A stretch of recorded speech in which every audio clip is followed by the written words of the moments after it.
Nah, Mas. ada satu content creator dari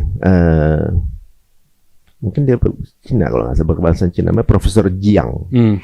Beberapa tahun yang lalu dia membaca politik. Dia memang orang yang suka melihat dari struktur pola. Nah, Bukan peramal dia, tapi struktur pola. Dari pola politik dia sudah mengatakan akan terjadi perang antara Rusia Ukraina.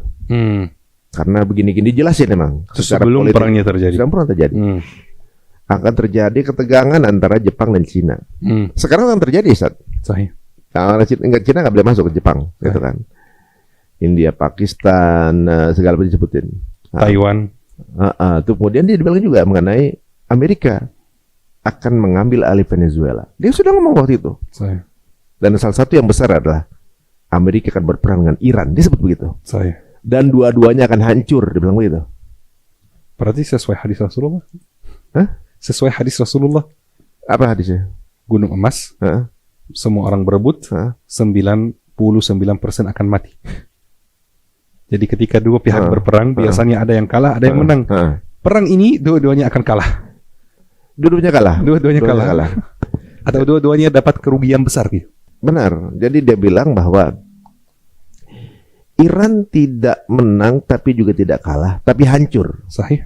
Amerika tidak menang gitu, tapi mendapatkan kerugian besar yang akhirnya dia harus angkat kaki dari Timur Tengah. Sahih. Sehingga militer yang sisa itu akan dirapatkan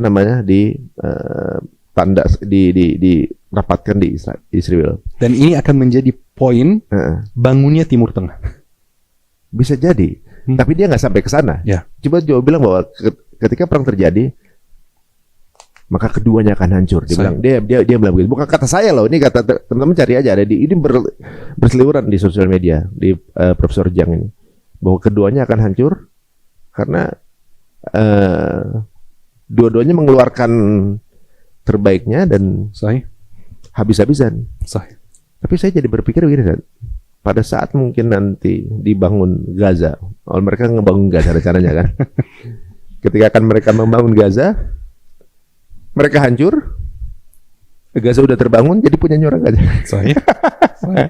Dan bukan hanya itu, ketika mereka hancur, support yang diberikan oleh Amerika kepada Israel akan berkurang.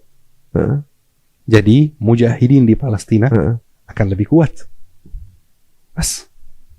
Ya. Kenapa Israel bisa bertahan sampai hari ini? Karena Amerika. Yes.